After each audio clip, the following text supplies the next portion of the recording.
Welcome to A Core Concept, a channel for knowledge that matters, concepts that clarify, ideas that inspire, and growth that continues. It's a knowledge sharing channel. कभी सोचा है कि जब हम किसी सुरंग से गुजरते हैं तो हमारे ऊपर जो लाखों टन की चट्टानें हैं उन्हें अपनी जगह पर कौन थामे रखता है। ये कोई जादू नहीं है, यह है अदृश्य इंजीनियरिंग की ताकत। और आज हम इसी के बारे में जानेंगे कि कैसे ये हमारी दुनिया को सचमुच में ढहने से बचा रही है। तो ये जो हम देख रहे हैं ये कोई मामूली नट और बोल्ट नहीं है, इन्हें कहते हैं रॉक बोल्ट्स। ये एक एडवांस सपोर्ट सिस्टम है। ये स्टील की छड़ें चट्टान की अलग अलग परतों को एक साथ सील देती हैं और एक अस्थिर पहाड़ को एक सुरक्षित रास्ते में बदल देती हैं। ये एक तरह से जमीन के नीचे छिपे हुए मजबूत खंभे हैं। तो ये ही वो बड़ा सवाल है जिसका जवाब हम आज खोजने वाले हैं। ये सिर्फ इंजीनियरिंग का कमाल नहीं है, बल्कि ये भारी दबाव और जियोटेक्निकल चुनौतियों के खिलाफ एक लड़ाई है जहां जरा सी भी गलती की कोई गुंजाइश नहीं होती। ठीक है, तो चलिए इसमें गहराई से उतरते हैं। हम सबसे पहले अस्थिर चट्टानों की प्रॉब्लम को समझेंगे, फिर इसके दो मेन सॉल्यूशंस देखेंगे, मैकेनिकल और रेजिन एंकर्स। हम ये भी जानेंगे कि इन्हें इंस्टॉल कैसे किया जाता है, जंग लगने की क्या दिक्कतें हैं और आखिर में इंजीनियर्स इन दोनों में से सही चुनाव कैसे करते हैं। तो सबसे पहले प्रॉब्लम की जड़ तक चलते हैं। जब भी हम जमीन के अंदर खुदाई करते हैं, चाहे वो किसी सुरंग के लिए हो या खदान के लिए, हम प्रकृति के एक नाजुक संतुलन को छेड़ते हैं और प्रकृति हमेशा जवाब देती है। सोचकर देखिए, चट्टान कोई एक सॉलिड ब्लॉक नहीं है। इसमें पहले से ही दरारें होती हैं, जोड़ होते हैं और ऊपर की जमीन का जबरदस्त दबाव होता है। अब जैसे ही हम एक सुरंग खोदते हैं, ये दबाव चट्टान को अंदर की तरफ धकेलने लगता है, जिससे इसके ढहने का खतरा बन जाता है। और बस यहीं पर रॉक बोल्ट अपना काम शुरू करते हैं। इस चुनौती का जो सबसे पहला और ट्रेडिशनल तरीका है वो सीधी सीधी ताकत पर आधारित है। इसे कहते हैं मैकेनिकल एंकर। अब इस स्लाइड में इसकी बनावट देखिए। इसके तीन मेन हिस्से हैं।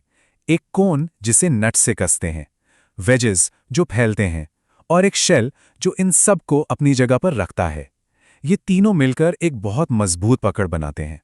इसके काम करने का तरीका बहुत सीधा है, मतलब लगभग ब्रूट फोर्स जैसा। बोल्ट को ड्रिल किए हुए होल में डाला जाता है, एक झटका देकर सेट करते हैं और फिर कस देते हैं। जैसे जैसे नट कसता है, कोन वेजेस को बाहर की तरफ धकेलता है और वो फैलकर चट्टान में फंस जाते हैं और एक जबरदस्त पकड़ बना लेते हैं। तो ये सिस्टम मजबूत ठोस चट्टानों में तो बहुत अच्छा काम करता है, लेकिन अगर चट्टान नरम है या उसमें पहले से ही बहुत दरारें हैं तो ये उतना असरदार नहीं होता। असल में ये दबाव डालकर चट्टान को और भी ज्यादा तोड़ सकता है। और इसकी एक और बड़ी दिक्कत ये है कि खदानों में होने वाले ब्लास्ट के कंपन से ये समय के साथ ढीले पड़ सकते हैं। तो चलिए अब दूसरे तरीके पर आते हैं। ये एक मॉडर्न अप्रोच है जो ताकत के बजाय केमिस्ट्री का इस्तेमाल करती है। ये है रेजिन एंकर। यहां हम दो चीजें देख रहे हैं।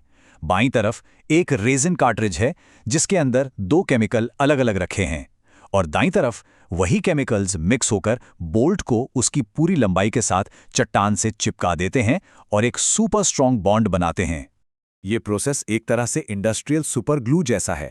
पहले रेजिन कार्ट्रिज को होल में डालते हैं, फिर बोल्ट को तेजी से घुमाया जाता है जिससे कार्ट्रिज फट जाता है और रेजिन और कैटलिस्ट आपस में मिल जाते हैं। और कुछ ही मिनटों में ये मिक्सचर सख्त होकर एक ऐसा मजबूत बॉन्ड बनाता है जिस पर यकीन करना मुश्किल है। और यही रेजिन सिस्टम का सबसे बड़ा प्लस पॉइंट है। ये कमजोर और टूटी फूटी चट्टानों में भी बढ़िया काम करता है, जहां मैकेनिकल एंकर फेल हो जाते हैं। और तो और इस पर कंपन का भी कोई असर नहीं होता, जो इसे ब्लास्टिंग वाली जगहों के लिए परफेक्ट बनाता है। लेकिन रेजिन एंकर के साथ एक चुनौती भी है। जहां मैकेनिकल एंकर में ताकत लगती है, वहीं रेजिन को बहुत ज्यादा प्रिसीजन यानी सटीकता की जरूरत होती है। इसकी कामयाबी का सारा राज एक चीज में छिपा है जिसे कहते हैं रेजिन एनालिस। आसान भाषा में ये बोल्ट और ड्रिल किए गए होल की दीवार के बीच रेजिन की परत की मोटाई है, और ये ना तो बहुत ज्यादा मोटी होनी चाहिए और ना ही बहुत पतली। अब जरा इस टेबल पर नजर डालिए। मैन्युफैक्चरर कहते हैं कि रेजिन एनुलस 2 से 4 मिलीमीटर के बीच होना चाहिए।